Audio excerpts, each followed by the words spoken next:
Por favor, imaginen el siguiente escenario.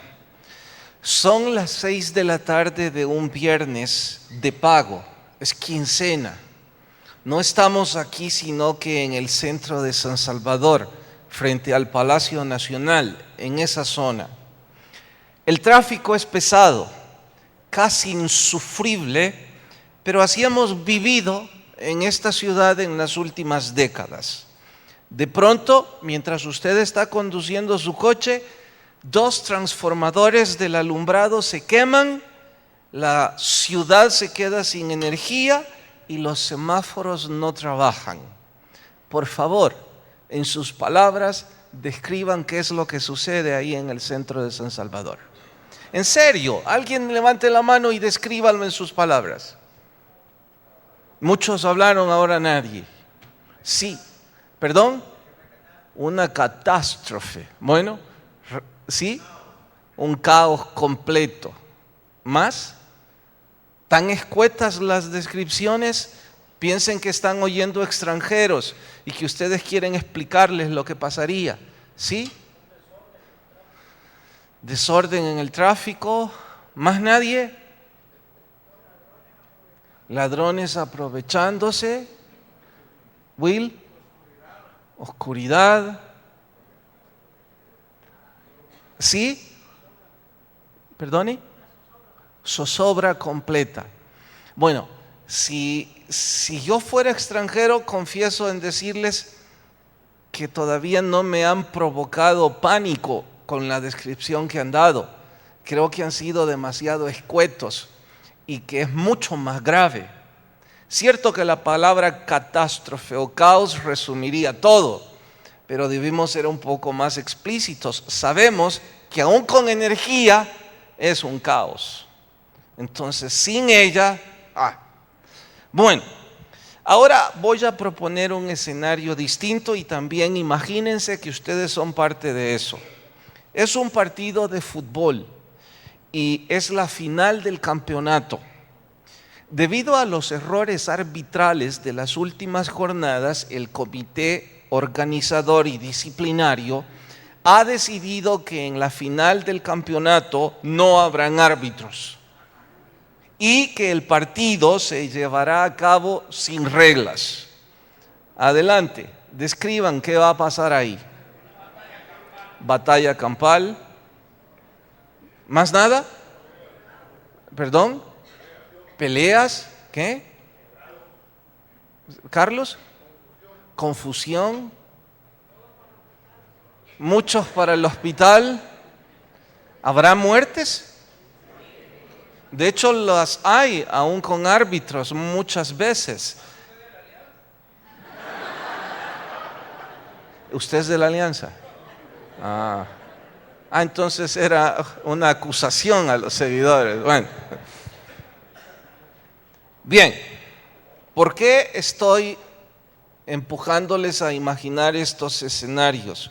Es que sus opiniones, que también comparto, me llevan a la simple conclusión de que aunque las reglas a veces parecen incómodas, como el hecho de esperar tanto tiempo en un semáforo o tener que escuchar las decisiones de los árbitros, por incómodas que nos parezcan, son necesarias. Y sin ellas no es posible conducirse por esa ciudad y no es posible llevar a cabo un partido de fútbol. De igual manera sucede con las reglas que regulan, valga la redundancia, nuestra moral. A veces pueden parecer incómodas, muy rígidas y alguno diría hasta casi imposibles de cumplir. Pero debemos estar conscientes, sin ellas la humanidad colapsaría. La historia registra que cada vez que una cultura o sociedad rompió todas las reglas de la moral, esas sociedades no solo se extinguen, prácticamente ni siquiera dejan rastros, colapsan. Y dice la profecía bíblica que en los últimos tiempos eso es precisamente lo que va a suceder con la humanidad. debido a que no respetarán las reglas que rigen la moral del hombre, el hombre se convertirá en el lobo del hombre hasta que esto desaparezca. Así es que necesitamos una legislatura. De la misma manera que necesitamos semáforos, que necesitamos árbitros, se necesita una legislatura que establezca un orden para regular la moral. ¿Quién mejor que nuestro supremo creador para llevar a cabo esa legislatura? Y es en honor a eso que titulamos a nuestro estudio de hoy la Constitución Moral. Vayan en sus Biblias hasta Éxodo capítulo 20 y por favor, cuando la cita encuentran, se ponen de pie. Éxodo capítulo 20, nuestro estudio de hoy, la Constitución Moral. ¿Listas sus Biblias? Dice el verso 1. Y habló Dios todas estas palabras diciendo: Yo soy Jehová tu Dios que te saqué de la tierra de Egipto, de casa de servidumbre. No tendrás dioses ajenos delante de mí. No te harás imagen ni ninguna semejanza de lo que está arriba en el cielo, ni abajo en la tierra, ni en las aguas debajo de la tierra. No te inclinarás a ellas, ni las honrarás, porque yo soy Jehová tu Dios, fuerte, celoso, que visito la maldad de los padres sobre los hijos, hasta la tercera y cuarta generación de los que me aborrecen. Hago misericordia a millares, a los que me aman y guardan mis mandamientos. No tomarás el nombre de Jehová tu Dios en vano, porque no dará por inocente Jehová al que tomare su nombre en vano. Hasta ahí leemos y oramos. Te ruego, Señor, tu Espíritu Santo hable en nuestras vidas y seamos edificados a través del estudio de tu palabra. Pueden tomar su asiento. Si no todos, la mayoría de los países democráticos tienen la Constitución de la República, también llamada Carta Magna. Establece la norma suprema de un gobierno, garantizando a sus habitantes sus derechos, sus libertades y obligaciones, entre otras cosas. Sin dicha Constitución hay anarquía, desorden, estados fallidos. Esa es la razón por la que los gobernantes, en teoría, insisten en querer respetarla. Y esa es la razón por la que hemos visto en las últimas semanas serios problemas en los partidos políticos que rigen nuestro país. Porque parece, no es mi opinión, parece que se estaba violando la Constitución de la República. Ellos intentan respetarla en teoría, porque sin ella hay anarquía total. Bueno, solo dije eso para hacer una comparación burda, muy pequeña, cuando hablamos de esta Constitución. Pero eso es precisamente lo que Dios estaba dando a los hebreos. La norma suprema, la Carta Magna, la Constitución con la que debían regir sus vidas. Todo se resume en los 10 mandamientos. Y si usted quiere ser más escueto, lo puede resumir en 2 mandamientos. Y todo queda implícito en ello. Lo que Dios estaba haciendo era organizando a su pueblo. Era una nación santa. Necesitaban esa constitución. Fueron hasta el Sinaí porque se convirtió en una aula grande en donde ellos serían capacitados, porque antes no tenían ningún tipo de constitución moral. Ellos vivían casi en la anarquía. Cuando escucharon algunas de estas normas, pudieron parecerles reglas absurdas o fuera de contexto. Y si pensaron eso, yo no los culparía, porque ellos estaban acostumbrados al desorden, estaban acostumbrados al paganismo de la esclavitud egipcia. Por unos minutos, imagínese usted, cerca de 1 millón de personas viviendo como miserables esclavos, en donde los gatos valen más que ellos. Y no exagero para decir eso. Deben ustedes saber que la cultura egipcia veneraba a los gatos y en algunos casos hasta los consideraban dioses. Un gato era venerado, cuidado y respetado mucho más que un esclavo hebreo. Ni siquiera había comparación entre un gato y un esclavo hebreo. Así es que, ¿pueden ustedes imaginarse el desorden sexual en que vivía este 1 millón de personas allí en el Gosén? Si los gatos tienen mayor valor, pues entonces, ¿cómo ellos podían tener algún tipo de respeto hacia las hijas de otros, hacia las esposas de otros? Eran esclavos, no conocían la terminología esposas o esposos. También debo decir, ¿pueden imaginar el valor que ellos le daban a la vida humana? Si un gato valía más que una persona, pues el abuso, los asesinatos y cuantas aberraciones morales podamos mencionar eran el estilo de vida de estas personas. Cierto que ahora habían salido de esa esclavitud, pero esas eran sus costumbres. Era necesario enseñarles costumbres de una nación santa. El Decálogo es el resumen de esa constitución, de esa carta magna, no de la nación hebrea, del pueblo de Dios en términos generales. De hecho, el planeta entero, cuando habla de patrones morales, saca sus fundamentos. Marlene, ¿me ayudas, porfa? ¿Está Marlene aquí? Ok, me ayudan, porfa. Cuando se habla de la Carta Magna en el libro del Éxodo, no estamos hablando de la constitución exclusiva del pueblo hebreo. Estamos hablando de la humanidad. Y todo el planeta que habla de patrones morales los rasga de los 10 mandamientos. Están implícitos en esto. Ahora, nosotros, siendo parte de esa nación santa, no podemos menos que conocer la constitución que nos gobierna.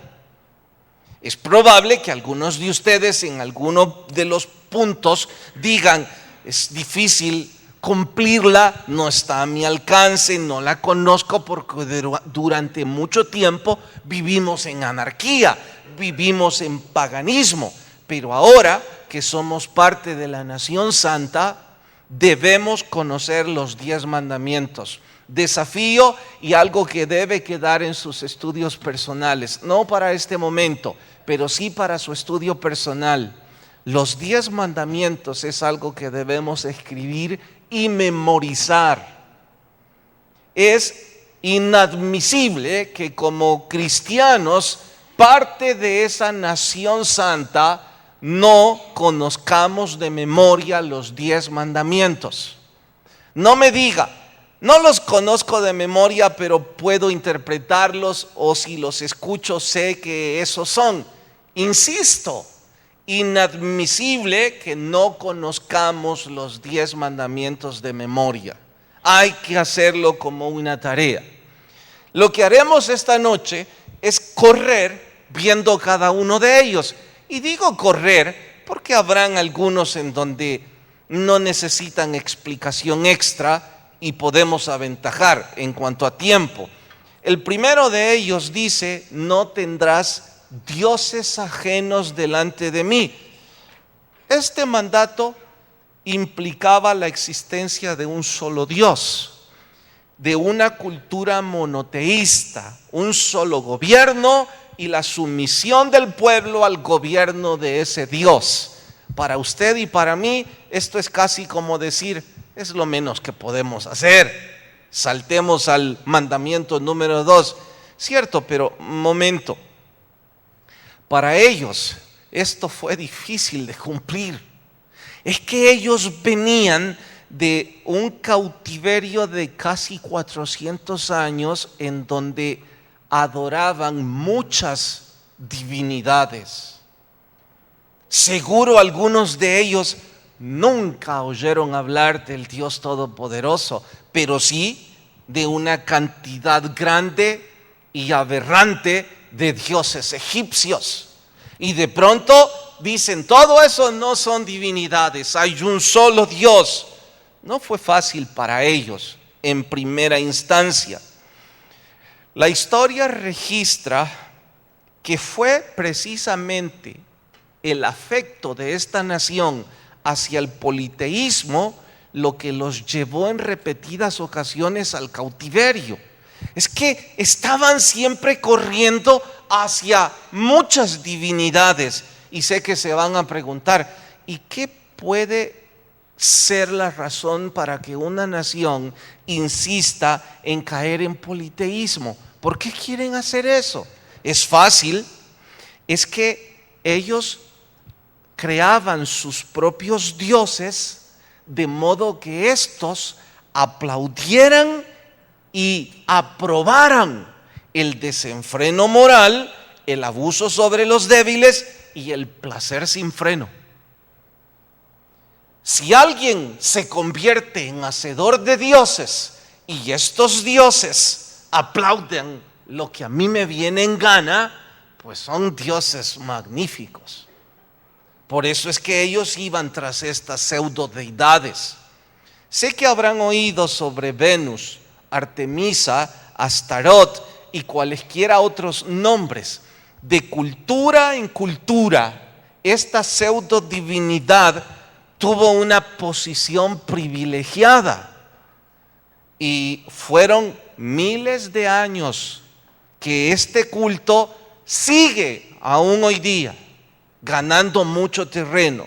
Usted se preguntará, ¿y por qué esta divinidad fue tan popular? Se los explico. El culto a esta diosa incluía orgías sexuales. Entonces, si usted iba a un servicio religioso, iba a una orgía sexual. Ya puede entonces usted deducir cuántos devotos había de este culto. Allí estaban y las familias le preguntaban, ¿dónde vas? Al culto. Y por ello fue tan, pero tan popular aún al día de hoy. En nuestra cultura no se habla de politeísmo, no se habla de que tengamos varios dioses, pero es que lo cierto es que todo lo que ocupa el lugar de Dios se convierte en nuestro Dios. Y para muchos de nosotros hay filosofías que son más importantes que Dios. Hay algunos placeres y algunos desenfrenos que son más importantes que Dios. Y en consecuencia se vuelven nuestros dioses. Y el primer mandamiento decía, no tendrás dioses ajenos delante de mí. Bien, número 1. Número 2, no te harás imagen. Mejor léanlo conmigo. Capítulo 20, verso 4. No te harás imagen ni ninguna semejanza de lo que está arriba en el cielo, ni abajo en la tierra, ni en las aguas debajo de la tierra. No te inclinarás a ellas, ni las honrarás, porque yo soy Jehová tu Dios fuerte, celoso. Y pueden leer más. Lejos de yo querer juzgar a alguien al leer esto, y mucho menos mi interés de parecer que muestro irrespeto a los que piensan algo distinto, debo recalcar y con mucha fuerza, no es mi opinión. Yo no escribí nada de esto, ni lo sugerí. ni tampoco requiere interpretación alguna. Está más que claro, en donde dice: no te harás imagen de absolutamente nada, ni te inclinarás, ni las honrarás absolutamente de nada. Y por si esto no es ya bastante explícito, que les dije, es el resumen, váyanse a un capítulo más explícito. Isaías capítulo 44. Isaías capítulo 44.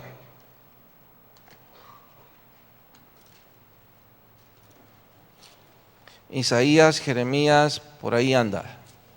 Y en una Reina Valera está en la página número ¿qué?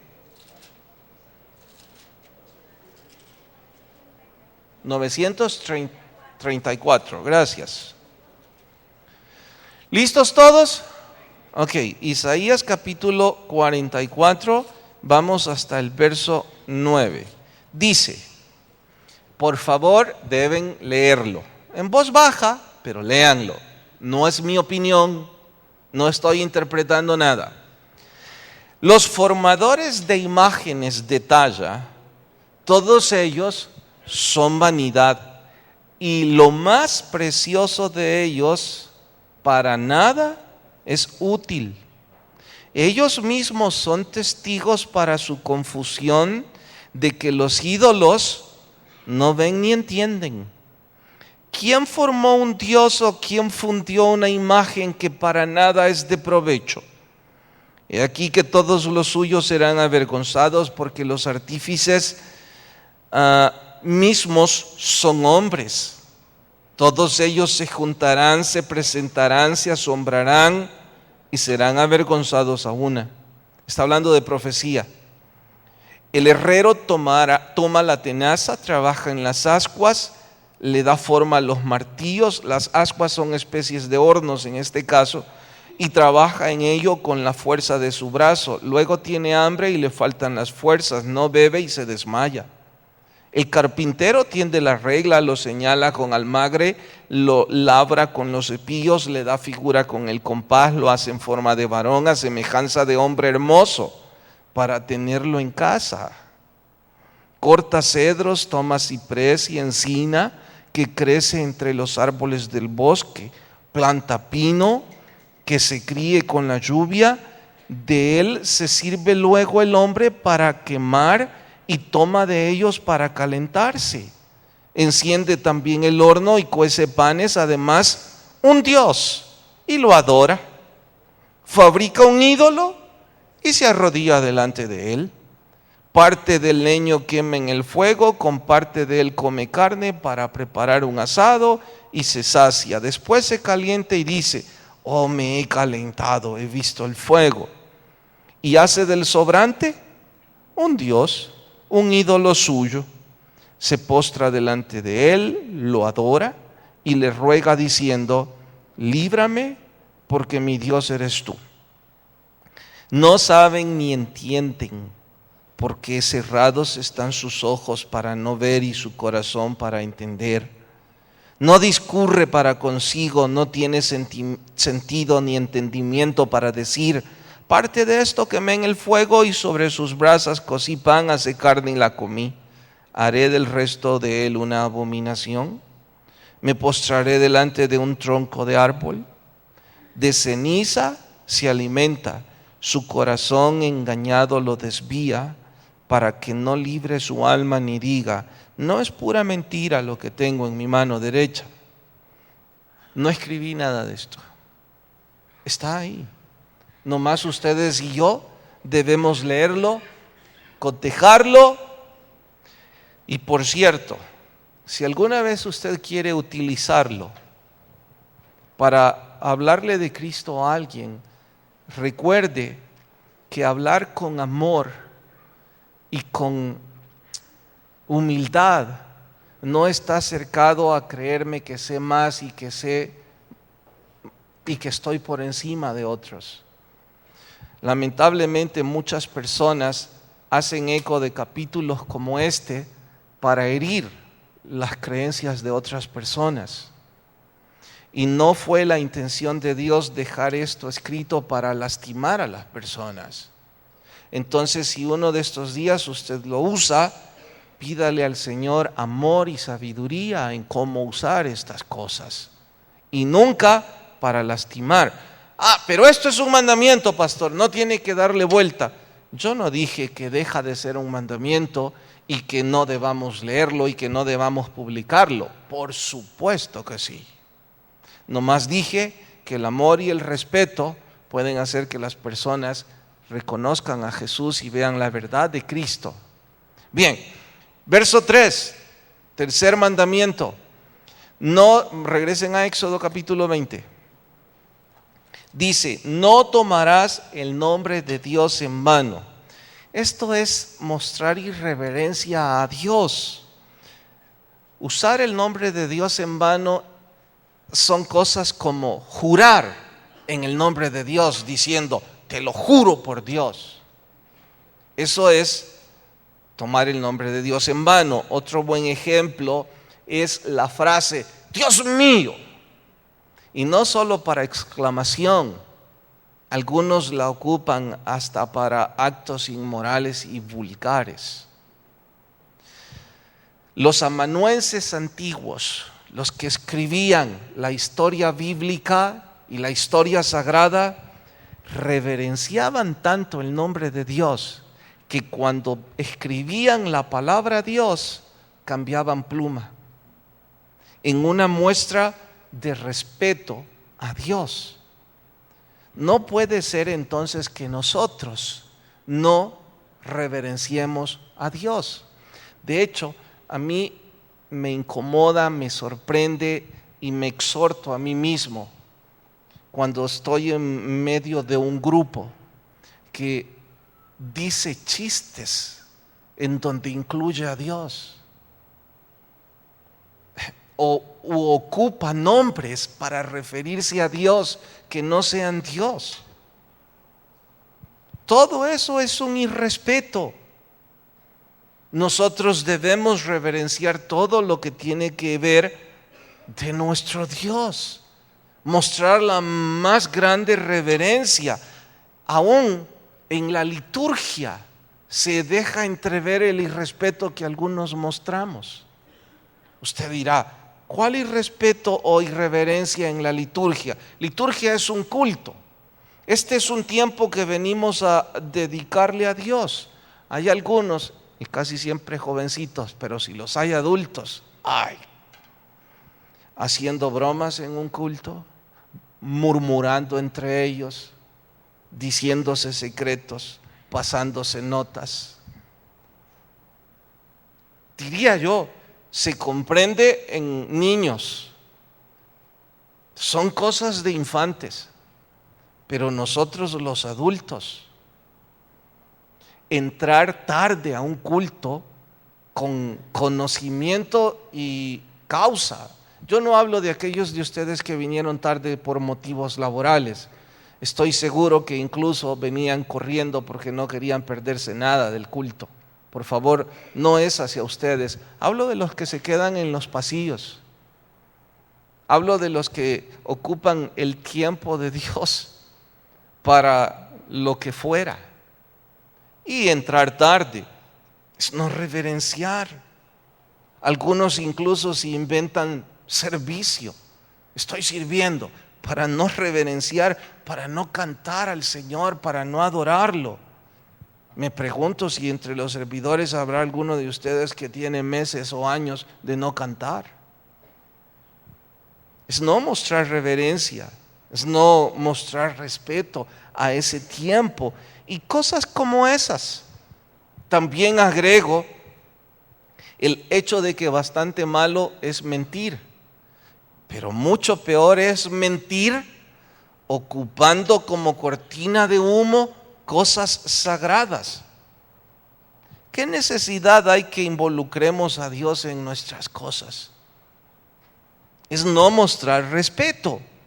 Si tratamos a Dios superficialmente, nuestra fe va a ser superficial. Puede estar seguro. Si tratamos a Dios superficialmente, nuestra fe va a ser superficial. Pero si tratamos a Dios y a sus asuntos con respeto y reverencia, verán cuán pronto sus raíces espirituales se vuelven profundas y muy arraigadas. Temo que esa es la razón por que la fe de muchos es tan, pero tan débil, porque piensan que podemos tratar a Dios de forma superficial. Número 4, dice: santificarás el día de reposo. Estoy corriendo porque ya dije antes que algunos se entienden por sí solos y estoy nada más ampliando algunos que creo debemos explicarlos. En ese entonces el día de reposo correspondía al sábado. Es una raíz hebrea que significa sabbat y precisamente la traducción literal al español no debería ser sábado, debería ser reposo. Pero obedecía a que esta nación no podía ocupar más que un solo día para cosas espirituales en honor a sus propias actividades a la distancia del tabernáculo en donde se congregarían, etcétera, etcétera. Entonces Dios constituyó que un día lo dedicaran para asuntos espirituales. Ese día fue el sábado, pero cuando uno busca la traducción correcta, traducida o interpretada al español, en realidad no es descanso, es reposo. Y hay una diferencia grande entre descanso y reposo. Atentos. Descanso es tomar fuerzas de fatiga física o mental, tomar un tiempo para retomar lo que le ha provocado la fatiga física o mental. Reposo no es eso. Reposo es deleitarse de una obra que usted ha hecho. Déjeme citar el ejemplo más nuestro. Un artista, cuando está pintando un cuadro, cuando termina, aun si ha pasado poco o mucho tiempo, varios pasos hacia atrás para poder ver su obra de arte y se deleita, se reposa, se da gusto en la obra de sus manos. No es que está terriblemente agotado, está deleitándose en lo que ha hecho. Eso es lo que Dios hizo después de crear al hombre y la tierra en 6 días. Dice que al séptimo día se deleitó en su obra creadora. Que de igual forma el hombre debía dedicar un día a la semana para reposar espiritualmente. Con el correr de los años, esto, dicen los historiadores, que fue sustituido por el día domingo, haciendo eco a que nuestro Señor Jesús resucitó en día domingo. Pero atentos, no es que Dios cambió la constitución escrita y dice, ahora ya no reposen en día sábado, reposen en día domingo. En el nuevo pacto, que es el Cristo resucitado, nosotros ya no íbamos a reposar y a deleitarnos una vez a la semana, sino todos los días de la semana, porque la presencia de Dios ya no teníamos que buscarla a través de un intercesor o a través de un tabernáculo. La presencia de Dios está en nosotros, los que abrimos con fe nuestro corazón a Jesús. La Biblia dice que su Espíritu es ahora parte de nosotros y que Él nos ministra, nos redarguye, nos exhorta. ¿Qué significa? Nosotros como cristianos tenemos la responsabilidad de reposar y deleitarnos espiritualmente todos los días de la semana. Por eso es que lo estamos haciendo los que ahora tenemos el devocional diario. El domingo solo es la ventaja de que no trabajamos secularmente. Entonces el domingo podemos dedicar un poco más de tiempo a Dios. Mire el lado opuesto. Hay algunos que conocen del Señor. Estuvieron aquí alguna vez. No trabajan en domingo. No le dedican ni un minuto a Dios. Y tampoco en la semana. De vez en cuando cumplen el ritual.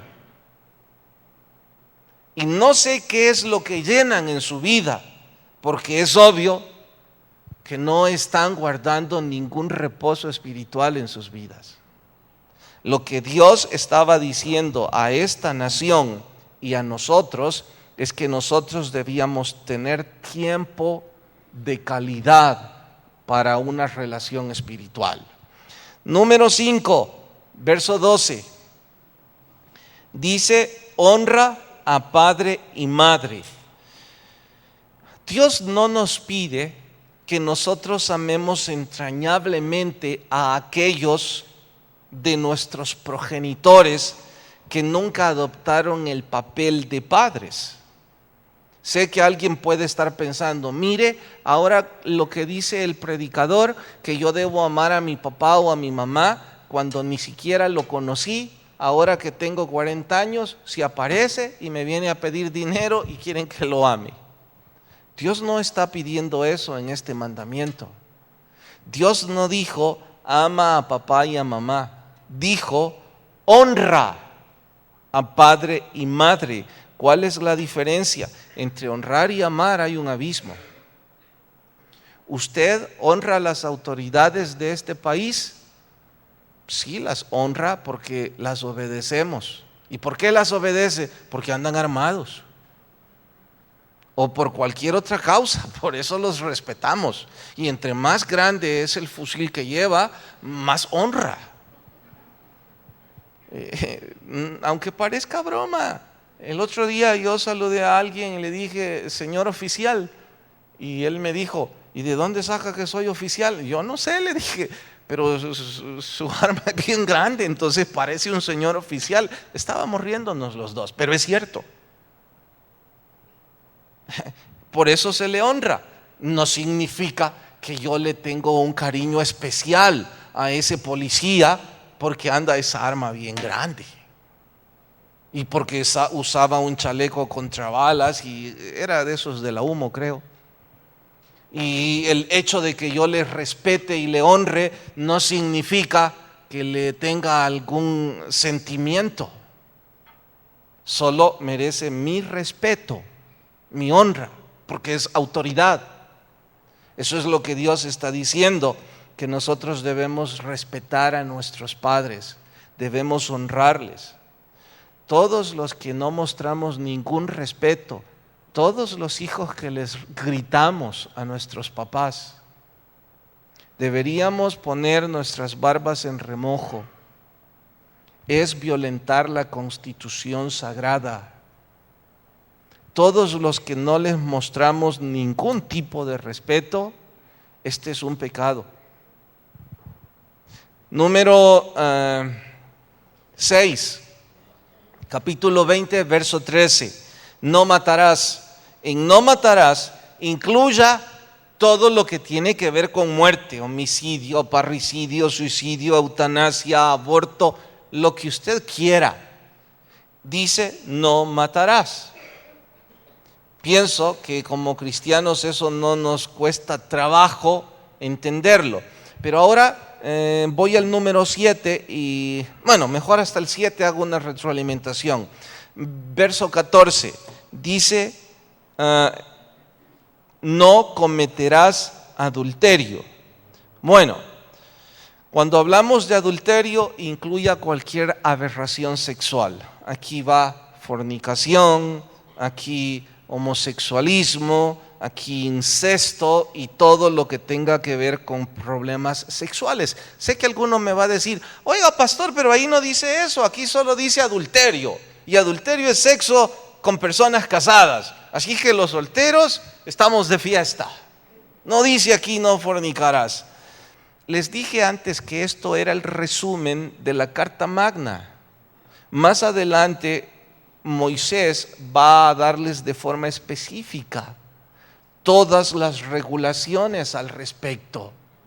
Y para sorpresa, ellos no podían concebir por qué Moisés estaba prohibiendo, según ellos Moisés, tener relaciones entre hermanos y hermanas.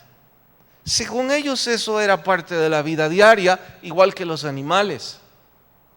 Entonces, más adelante, lo que bien podríamos llamar una ley secundaria, aunque era más bien la ampliación de la carta, es lo que Moisés hace en capítulos que siguen.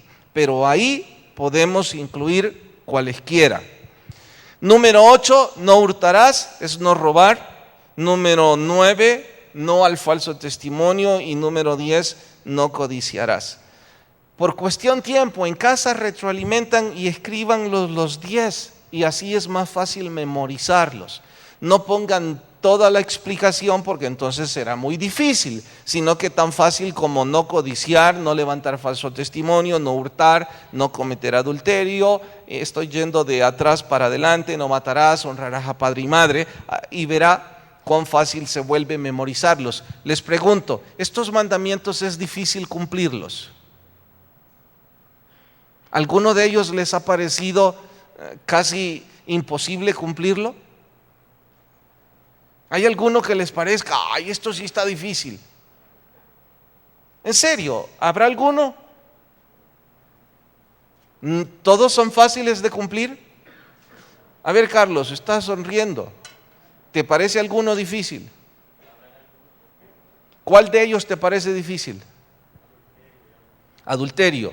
Bueno, no, de hecho, cuando alguien ha vivido durante muchos años sin respeto a Dios y sin considerar el pecado sexual como un pecado, y de pronto escucha la norma, eso está mal, corregir su estilo de vida va a ser difícil.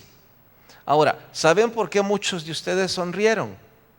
Porque muchos de ustedes o nacieron en el Evangelio o tienen años de estar en el Evangelio. Entonces ya eso no es difícil para usted.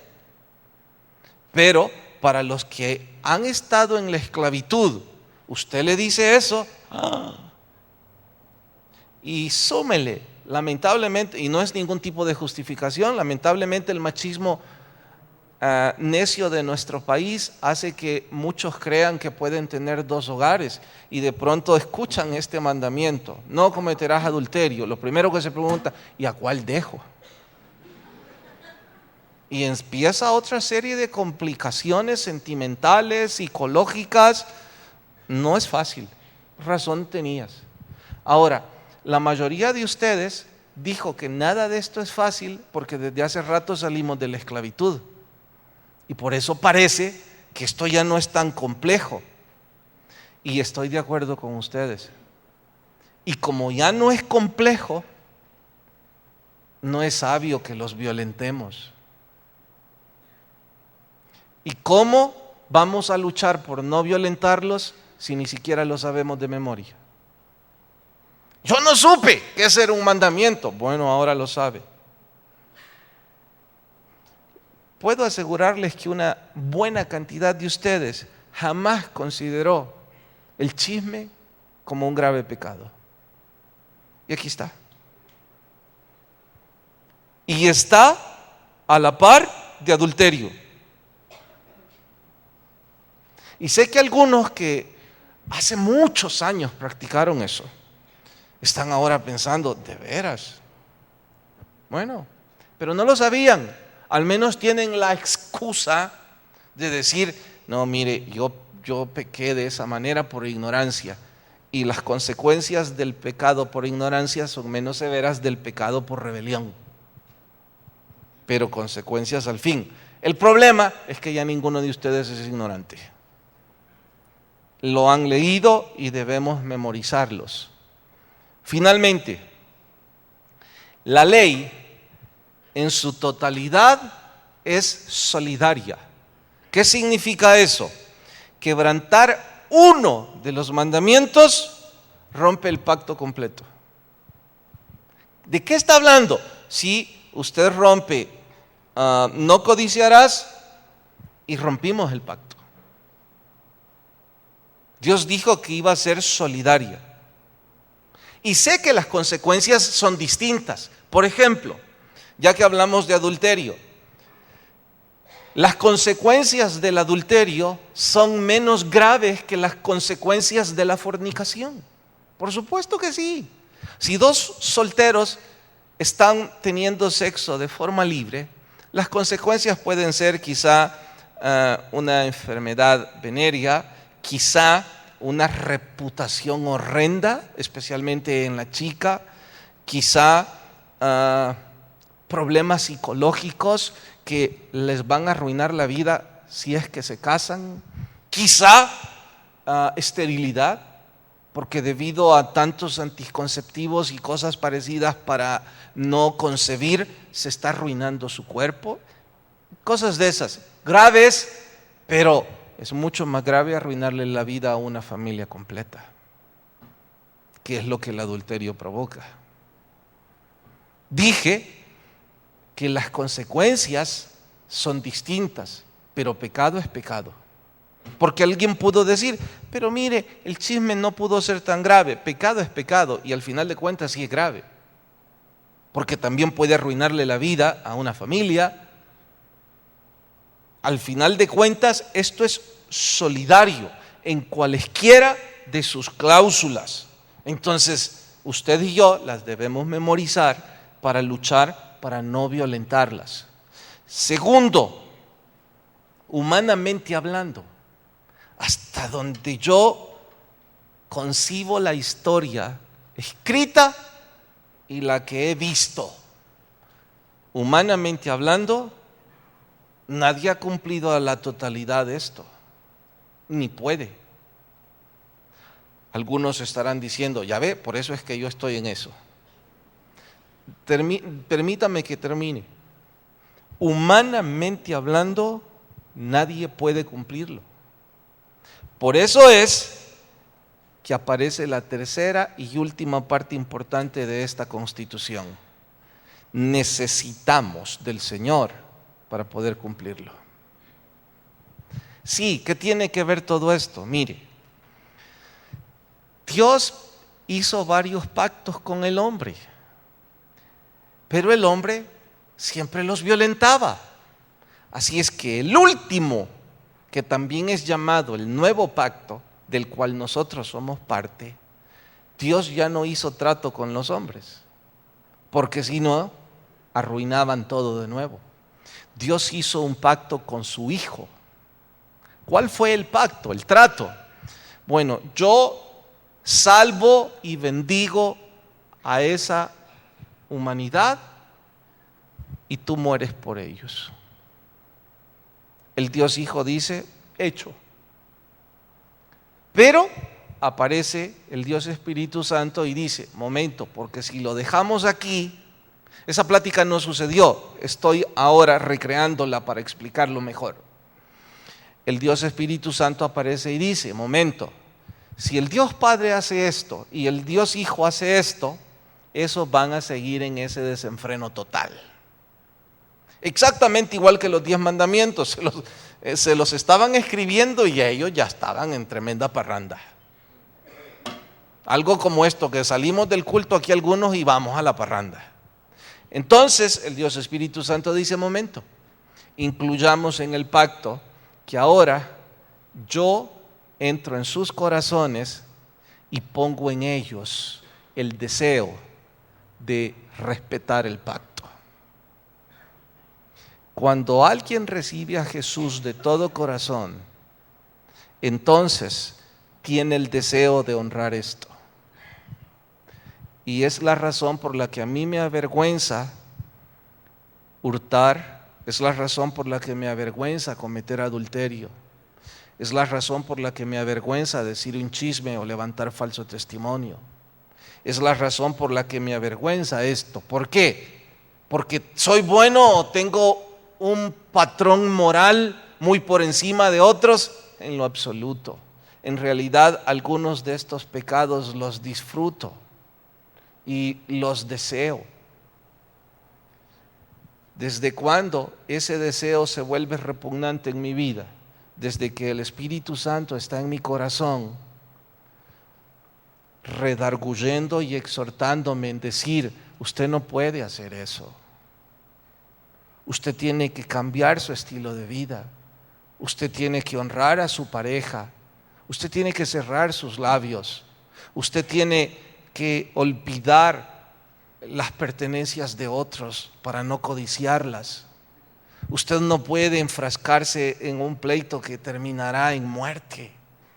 Usted no puede gritar a sus padres y mostrarles irrespeto y deshonra.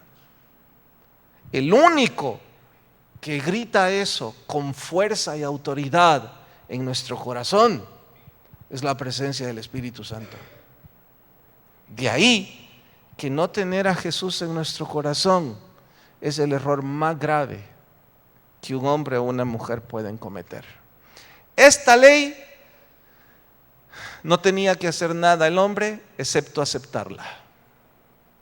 En cuanto a la relación con Cristo, usted no tiene que hacer nada porque Cristo ya lo hizo todo, excepto aceptar en su corazón que Él es Dios.